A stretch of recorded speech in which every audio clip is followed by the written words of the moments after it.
امریکی بحریہ کا عظیم جنگی بحری جہاز USS جیرالڈ آر فورڈ دنیا کی سمندری طاقت کی ایک زندہ علامت ہے۔ اس کا سفر محض پانیوں پر تیرنے کی کہانی نہیں بلکہ امریکی عسکری سوچ، طاقت کے اظہار اور عالمی سیاست کے اشاروں کی داستان ہے۔ ورجینیا کے ساحل پر واقع نیول اسٹیشن نارفالک سے روانہ ہونے والا یہ جہاز پہلی بار 2022 میں اپنی بین الاقوامی تعیناتی پہ نکلا۔ شمالی اوکینوس کی ٹھنڈی لہروں کو چیرتا ہوا یہ کینیڈا کے ہالیفیکس پہنچا، جہاں اس کا خیر مقدم اتحادی بحری افواج نے کیا۔ یہ اس کی پہلی نمائش تھی، جیسے کوئی نیا شاہ سوار پہلی بار میدان میں اترے۔ اس کے بعد 2023 میں یہ بحیرہ نارویج اور بحیرہ روم کے پانیوں میں نیٹو اور دیگر اتحادی ممالک کے ساتھ مشقوں میں شریک ہوا۔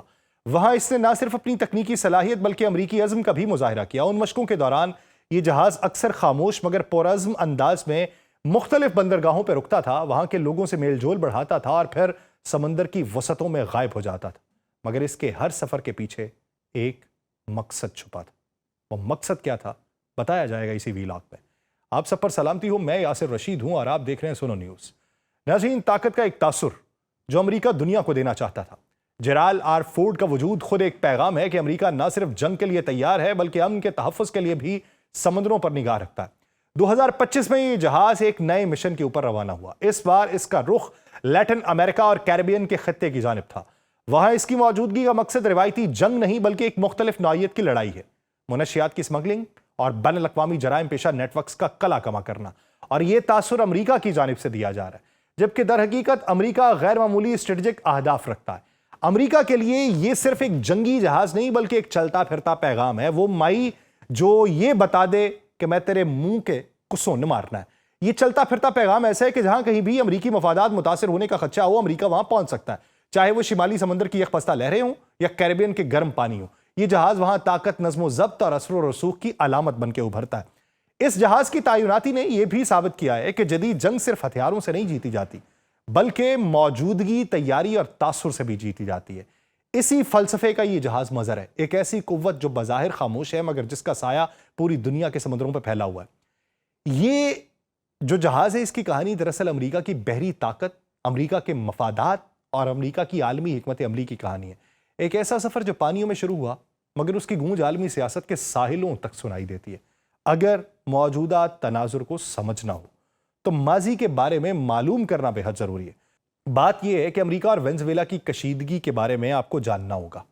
یہ کشیدگی محض سفارتی یا معاشی نہیں بلکہ نظریاتی اور تاریخی ہے۔ وینزویلا کے سابق صدر ہیوگو شاویز سے نکولس مادورو تک، وہ دراصل اس تنازع کی جڑوں کو سمجھنے کی کنجی ہے۔ شاویز کا عروج اس وقت شروع ہوا تھا جب سرد جنگ کے اثرات ابھی باقی تھے اور لیٹن امریکہ میں بائیں بازو کے نظریات ایک بار پھر ابھر رہے تھے۔ فوجی پس منظر رکھنے والے اس عوامی رہنما نے خود کو بولیورین انقلاب کا وارث قرار دیا، یعنی وہ تحریک جو لیٹن امریکہ کو بیرونی اثرات، خاص طور پہ امریکی اجارہ داری سے آزاد دیکھنا چاہتی تھی۔ شاویز نے امریکی پالیسیز کو سامراجی کہا، تیل کی دولت کو غریب طبقات کی فلاح پر صرف کیا اور امریکہ کی مشرق وسطیٰ میں مداخلتوں پر کڑی تنقید کی۔ یہی وہ لمحہ تھا جب وینزویلا اور امریکہ کی کشیدگی نظریاتی رخ اختیار کر گئی۔ شاویز نے کیوبا، ایران، روس اور چائنا جیسے ممالک سے تعلقات مضبوط کیے، یعنی وہ ممالک جو امریکی اثر سے باہر یا اس کے مخالف تھے۔ یوں وینزویلا ایک علامت بنا اس بات کی کہ لیٹن امریکہ اپنی سیاسی خود مختاری کا اعلان کر سکتا ہے۔ امریکہ کے لیے شاویز صرف ایک بائیں بازو کا رہنما نہیں بلکہ خطرناک مثال تھا، ایک ایسا لیڈر جو تیل کے ذخائر پر قابض رہ کے امریکی اثر و رسوخ کو للکار رہا تھا۔ وینزویلا کے پاس دنیا کے سب سے بڑے تیل کے ذخائر ہیں اور اس کی جغرافیائی حیثیت براہ راست امریکی مفادات کے دائرے میں آتی ہے۔ اس لیے واشنگٹن کے لیے یہ ناقابل برداشت تھا کہ اس کے بیک یارڈ میں کوئی ملک امریکی پالیسیز کے خلاف بغاوت کی علامت بنے۔ شاویز کے بعد جب نکولس مادورو برسر اقتدار آیا تو معاشی بحران، کرپشن اور انتظامی کمزوریوں نے حالات مزید بگاڑ دیے۔ امریکہ نے پابندیاں سخت کیں، تیل کی تجارت کو محدود کیا اور مادورو حکومت کو غیر جمہوری قرار دے کے بین الاقوامی دباؤ بڑھا دیا۔ بظاہر یہ سب جمہوریت اور انسانی حقوق کے نام پہ ہوا ہے مگر اصل میں یہ طاقت اور اثر و رسوخ کی لڑائی تھی۔ امریکہ اور وینزویلا کی کشمکش دوہری نوعیت کی رکھتی ہے، نظریاتی بھی اور عملی بھی۔ شاویز کے زمانے میں یہ نظریاتی تصادم زیادہ نمایاں تھا جبکہ مادورو کے دور میں یہ طاقت، معیشت اور خطے میں بالادستی کی لڑائی بن گیا۔ آج وینزویلا ایک علامت ہے کہ اگر کوئی ملک امریکی معاشی و سیاسی نظام سے ہٹ کے اپنا راستہ اختیار کرے تو اسے کس طرح کے دباؤ اور مزاحمت کا سامنا کرنا پڑ سکتا ہے۔ آخرکار یہ تنازع محض دو ممالک کے درمیان نہیں، ایک بڑے سوال کا استعارہ ہے کہ کیا لیٹن امریکہ واقعی آزاد خارجہ پالیسی اختیار کر سکتا ہے یا اسے ہمیشہ کسی نہ کسی طاقت کے زیر اثر رہنا ہے۔ جب امریکہ دنیا کے مختلف خطوں میں الجھا ہوا ہے مشرق وسطیٰ سے لے کے بحر الکاہل تک صدر ڈونلڈ ٹرمپ اپنی خارجہ پالیسی کو جنگیں ختم کرنے کے نعرے کے ساتھ پیش کر رہے ہیں۔ ایسے میں امریکہ کی جانب سے کیریبین میں جدید ترین جنگی جہاز تعینات کرنا ایک غیر معمولی فیصلہ ہے۔ یہ فیصلہ بظاہر منشیات کی اسمگلنگ روکنے کے لیے کیا گیا، مگر اس سے پیچھے کئی گہرے سیاسی اور جغرافیائی مقاصد ہیں۔ امریکہ نے 2020 میں بھی کیریبین میں اپنے بحری بیڑے بھیجے تھے۔ بظاہر یہ کارروائی منشیات کے خلاف آپریشن کا حصہ تھی، لیکن حقیقت میں یہ وینزویلا کے لیے ایک پیغام تھا۔ امریکہ یہ ظاہر کرنا چاہتا تھا کہ وہ اب بھی خطے میں اپنی عسکری طاقت کے ذریعے سیاسی دباؤ ڈالنے کی صلاحیت رکھتا ہے۔ کیریبین میں اس نوعیت کی فوجی سرگرمی امریکہ کی روایتی پالیسی کا تسلسل ہے۔ سرد جنگ کے زمانے میں بھی واشنگٹن نے اسی علاقے میں اپنی فوجی موجودگی برقرار رکھی تھی تاکہ سوویت یونین کے اثر و رسوخ کو روکا جا سکے۔ آج اگرچہ عالمی حالات بدل چکے ہیں، مگر امریکہ کی اسٹریٹجک سوچ وہی ہے، طاقت کے ذریعے اثر و رسوخ کو قائم رکھنا۔ وینزویلا کے معاملے میں یہ پالیسی دوہری نوعیت کی ہے۔ ایک طرف امریکہ میدورو حکومت کو کمزور کرنا چاہتا ہے تاکہ اس کی جگہ کوئی زیادہ دوستانہ حکومت برسر اقتدار آ جائے، اور دوسری طرف وہ خطے کے دیگر ممالک کو بھی پیغام دینا چاہتا ہے کہ واشنگٹن اب بھی ان کا محافظ ہے۔ ڈونلڈ ٹرمپ کی حکومت نے افغانستان اور عراق سے فوجیں واپس بلانے کا اعلان کر کے یہ تاثر دیا کہ امریکہ غیر ضروری جنگوں سے دستبردار ہو رہا ہے، مگر حقیقت یہ ہے کہ جنگوں کا اسلوب بدل چکا ہے۔ اب براہ راست حملوں کی بجائے امریکہ اپنی بحری طاقت، خفیہ آپریشنز اور معاشی پابندیوں کے ذریعے اپنے اہداف حاصل کرتا ہے۔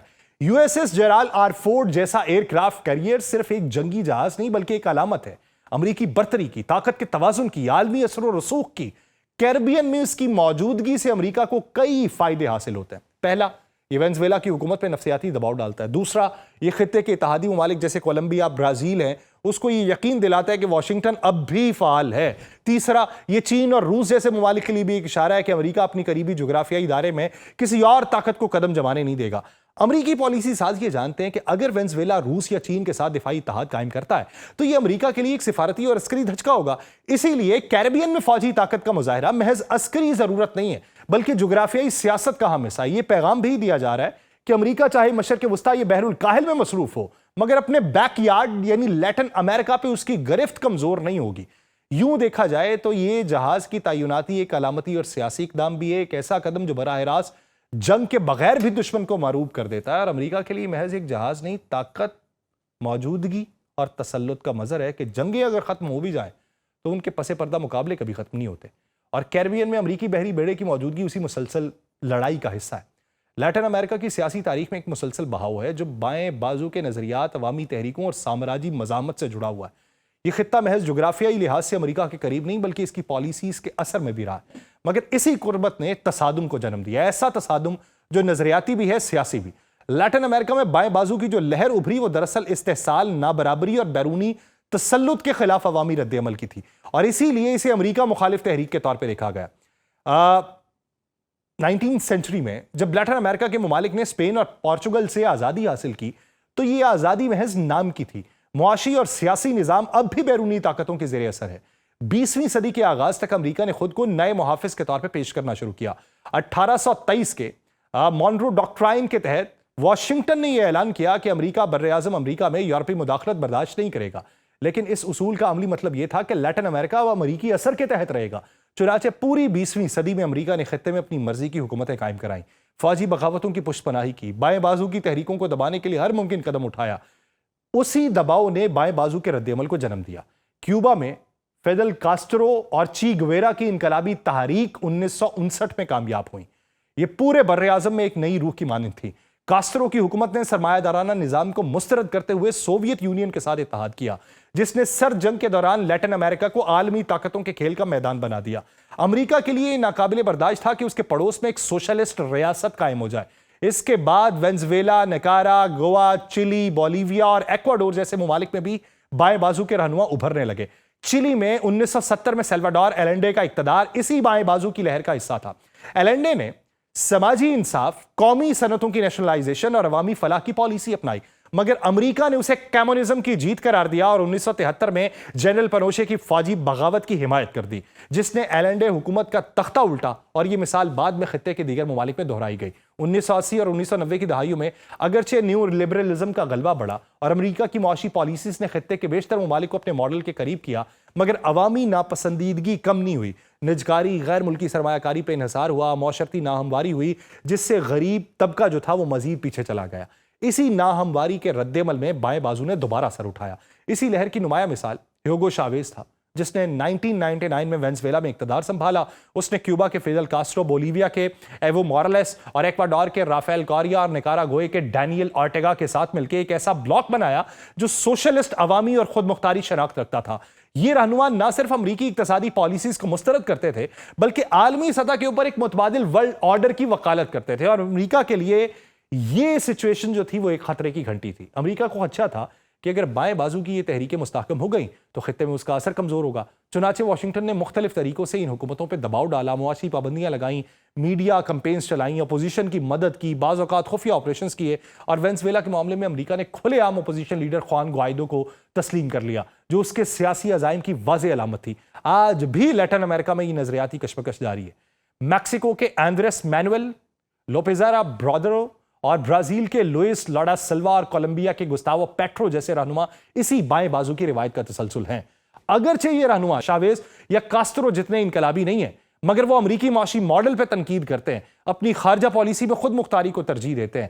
یہ کہنا درست ہوگا کہ لیٹن امریکہ میں بائیں بازو کی لہر دراصل آزادی کی ایک نئی تعبیر ہے، ایسی آزادی جو صرف سیاسی نہیں بلکہ معاشی اور ثقافتی بھی ہے، اور یہ لہر امریکی تسلط کے خلاف مزاحمت کی علامت ہے، چاہے وہ فوجی مداخلت کی صورت میں ہو یا عالمی مالیاتی اداروں کے دباؤ کی شکل میں۔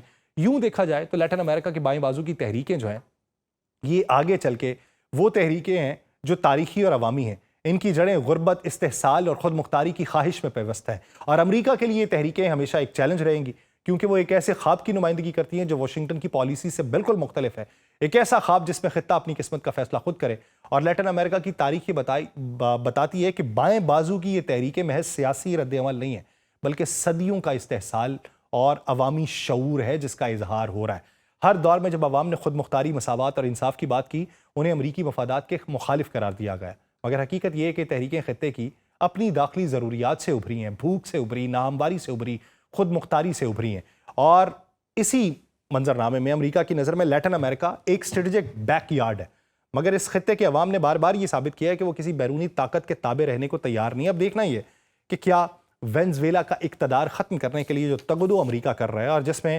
وہاں کا جو رہنما مدورو کو ڈھونڈنے یا مدورو کے جو کیسز ہیں ان کے اوپر بات کرنے کے لیے بہت سے باغی بنانے کی بھی کوشش کی جا رہی ہے، اور بہت سارے لوگوں کو یہ بھی کہا جا رہا ہے کہ آپ کو ڈالرز دیے جائیں گے اس کا پتہ بتانے کو۔ مدورو کے حوالے سے یہ بھی ہے کہ مدورو منظر عام سے غائب ہے، اور اسی منظرنامے میں وہ لوگ جو مدورو کے حمایتی ہیں وہ اس کا پتہ نہیں بتا رہے، اور بہت سارے لوگ کہتے ہیں یہ بہت مینیمل اماؤنٹ ہوتی ہے ان لوگوں کے لیے جو امریکہ نے فکس کر رکھی ہے مدورو کے خلاف جانے کی۔ تو ایک یہ بھی وجہ ہے کہ رقم کم ہے، اور ایک یہ بھی وجہ ہے کہ لوگ نظریاتی طور پہ اس کے ساتھ جڑے ہوئے ہیں۔ اب کیا جنگیں ختم کرنے کا دعویٰ رہے گا یا پھر ایک اور جنگ کا آغاز ہوگا؟ مجھے دیجیے اجازت، اللہ نگہبان۔